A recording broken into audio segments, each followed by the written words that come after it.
It is important to understand the difference between the term Jews, Hebrews, and Zionists. The majority of the world's Jewish population are honest, caring, honorable people who practice Judaism, follow religious tradition, and embrace good moral values. The term Hebrew refers to the Hebrew language. It also refers to the Hebrew people who are the ethnic descendants of the original 12 tribes of Israel.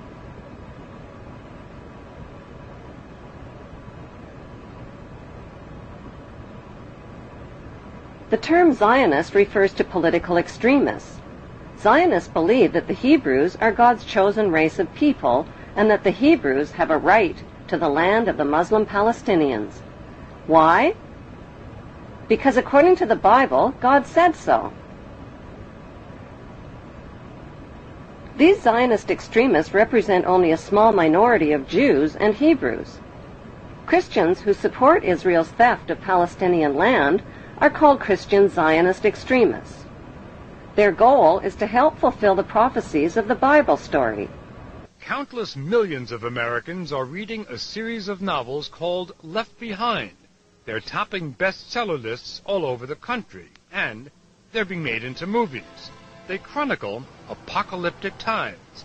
The setting is the 21st century, complete with warplanes and TV correspondence. This is Buck Williams reporting live from Israel. I am standing in the middle of an all-out attack.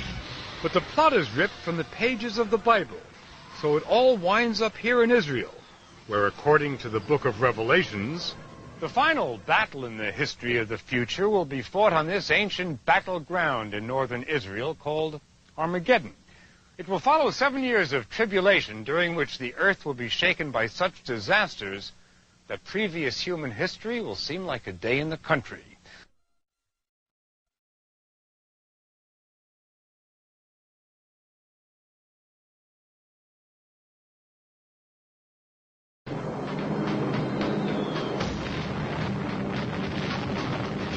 I made the only decision I ever knew how to make. I did what I thought was right. 50 years ago, the United States dropped the atomic bomb on Japan. To this day, Americans know very little about how that decision was reached. The idea that the United States committed these and other horrific crimes against humanity and participated in the 9/11 incineration of thousands of its own citizens is too frightening a thought for many to consider. But even more frightening are the consequences of denial.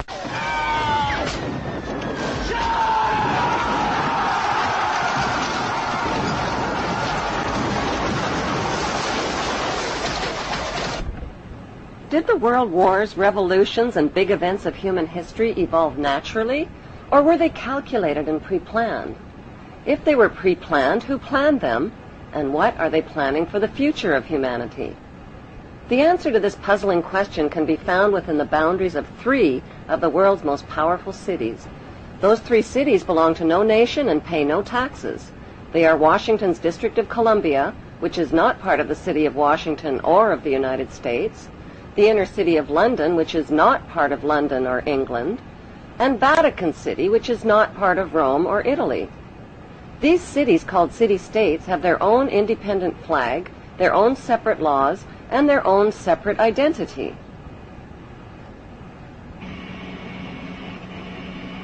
Vatican City is in fact a state, the smallest principality in the world.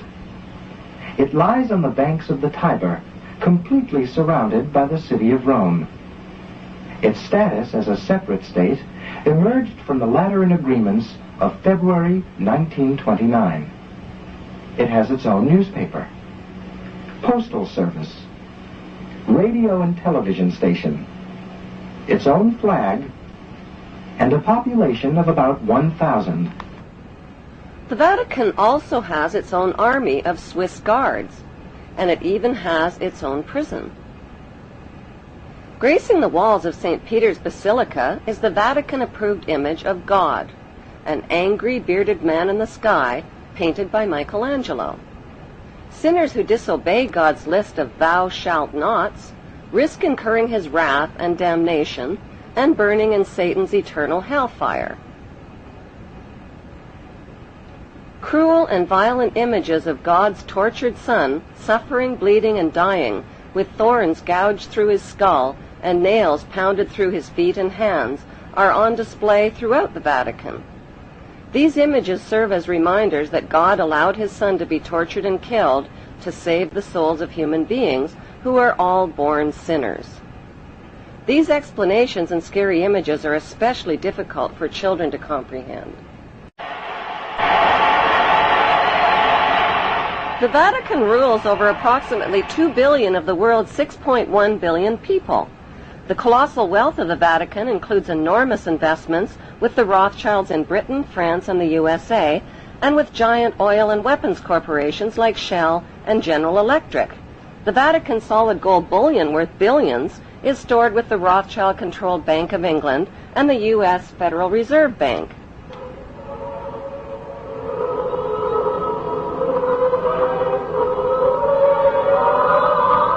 The Catholic Church is the biggest financial power, wealth accumulator, and property owner in existence, possessing more material wealth than any bank, corporation, giant trust, or government anywhere on the globe. The Pope, who is the visible ruler of this colossal global wealth, is one of the richest men on earth. While 2/3 of the world earns less than $2 a day, and 1/5 of the world is underfed or starving to death, the Vatican hoards the world's wealth, profits from it on the stock market, and at the same time preaches about giving. How did the Pope and Vatican accumulate all that wealth over the millennium? One method was to put a price tag on sin. Many bishops and popes actively marketed guilt, sin, and fear for profit by selling indulgences. Worshippers were encouraged to prepay for sins they hadn't yet committed and get pardoned ahead of time. Those who didn't pay up risked eternal damnation in Satan's oven. Pope Leo X rebuilt St. Peter's Basilica, selling tickets out of hell and tickets to heaven. During the Dark Ages, the Catholic Church not only hoarded the wealth they collected from the poor, but hoarded knowledge. They kept the masses ignorant and in the dark by denying them a basic education.